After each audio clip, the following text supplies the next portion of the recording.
Mabuhay! Makikilala mo kami! Kami! So let's eat, come on. Okay. It's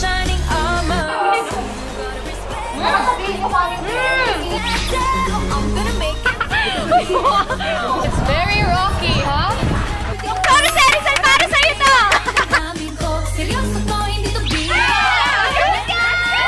We love you, Bloom! And you're watching the Beanie Road Trip Adventure!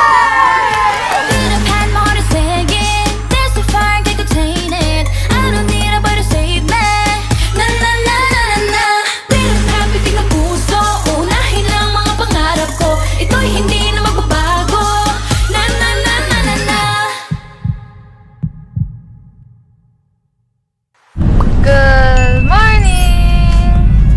Good morning! Ang sarap ng tulog ko kagabi, kaya good morning talaga. It is currently 7 a.m. Ito na po yung pinaka-latest call time namin. Kaya parang hindi to maaga para sa atin, no? Parang ang chill lang. Hi, Blooms! It's a new, brand new, oh my God, it's a new day. Actually, ngayon, nandito pa lang kami sa van and hinihintay pa lang namin yung ibang girls. And alam niyo yun, kahit na sunod-sunod yung araw ng shoot namin, sobrang worth it niya kasi alam namin magiging maganda yung outcome ng mga pinuput out namin na contents. It's for you, Blooms. It's for you, everyone. At the same time, nasi-showcase namin different tourist spots or different places here in the Philippines. And now, Manila leg kami. And for sure, sooner or later, pupunta na kami sa iba't ibang parts pa ng Pilipinas, sa Luzon, sa Visayas, sa Mindanao. And I really can't wait na mapakita sa inyo yun.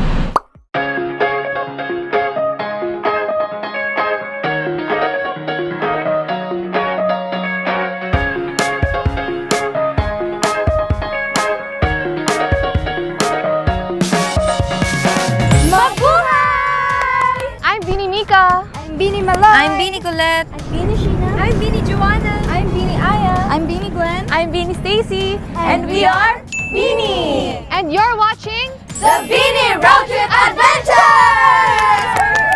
It's another episode of fun travel, sisterly bonding, and lots of kulitan! And right now, we are here at the heart of Manila. Ito yung pinaka-favorite na destination na puntahan pag may field trip tayo sa school, which is Luneta! Let's go!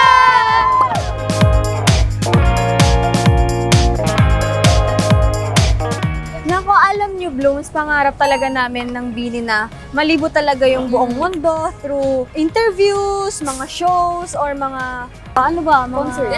Mga ganito. Pero, alam niyo, sobrang happy ko talaga kasi dahil dito sa Beanie Road Trip Adventure, so pupuntahan na natin yung mga ganito, mga famous landmarks, mga tourist spots here in the Philippines. Feeling ko makaka-discover din tayo ng yung mga hindi pa kilalang mga spots na tayo mapapakilala sa inyo. So, sobrang excited talaga ako. Right, Gwenny? Yeah, kaya super G kami to try everything and discover new things together. And we feel so blessed din kasi through this project po, we were able to discover new things together with Beanie all Yeah. together. Actually, may na-discover na po kami. Ano? May iba't ibang gardens pala dito. Wow! Talaga? Pala. And yun, sobrang excited kami. Mamaya baka ma-visit namin yun lahat. Sana samahan niyo po kami sa mga susunod sa naming road trips. And Blooms, one province at a time. Malay niyo po ito na yung mag-guide niyo sa mga susunod na barkada trips or kaya family trips ninyo, di ba? Di ba? True! Punta na kayo dito sa Luneta. Sobrang ganda dito. Sino na ba nakapag-field trip here sa Luneta pa? Ay, hindi pa. Hindi ko pa field trip. First time ko din. Pero lahat tayo first time? Hindi, ako nakapag-picnic na ako dito before. Nakapag-picnic na ako pero sobrang tagal pa. Ano namang reaction nyo sa Super Luneta ganda! Park? I Since love it's your the first time. environment. Tsaka malinis po siya. Ay, Malinis sasabihin po ko siya, sana yun. inaalagaan talaga siya. Feeling ko ito yung lugar na need, like a must na i-visit sa local at mga international na mga Tsaka tao. may pagmamalaki ng Pilipinas. Saka dito, binaril lang pambansang bayani natin. So, Sobrang historical talaga ng place na to. Ito yung execution site within these hallowed grounds. Exactly 7:03 in the morning. Alam niyo ba si Jose Rizal ay galing sa Laguna yan, Tubong Calamba, Laguna. Sa likod ng bahay nyo, di Sa ba? likod ng bahay na. Sa likod ng bahay niya. Yun yung laging pinagmamalaki ni Joanna. Ay, oo, pag kayo nagpunta sa Laguna, papasyal ko talaga kayo sa bahay ni Rizal. Grabe.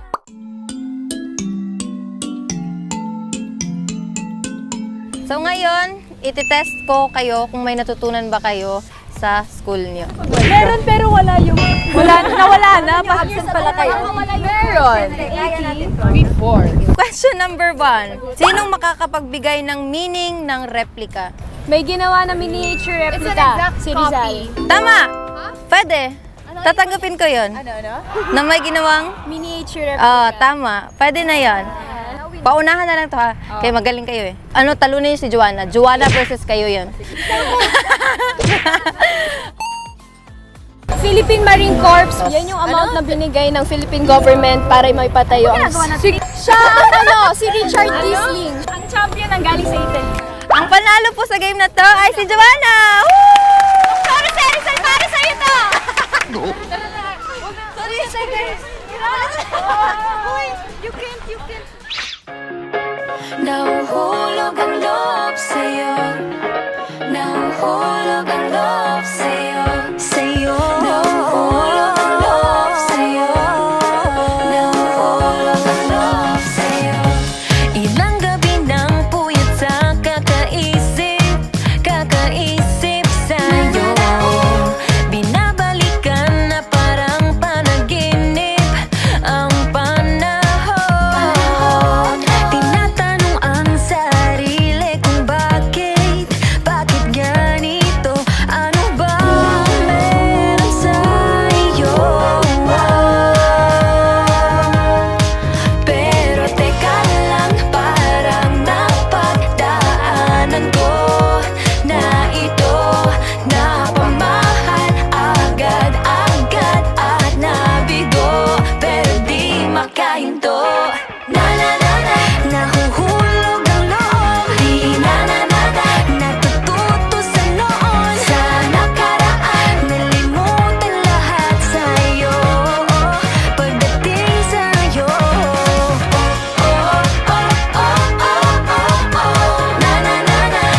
nahuhulog ang loob sa'yo. Nahuhulog ang loob sa'yo.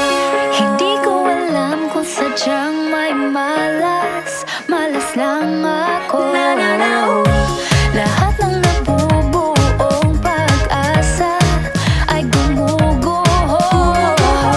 Akala ko pa naman na sa'yo na magtatapos ang mga pinoproblema ko.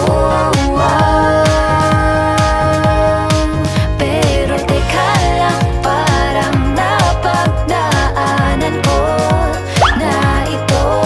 Napamahal agad-agad at nabigo, pero di makahinto.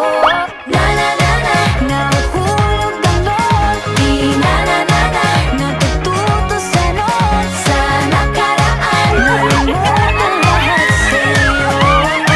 Pagdating sa'yo, nahuhulog ang loob sa'yo.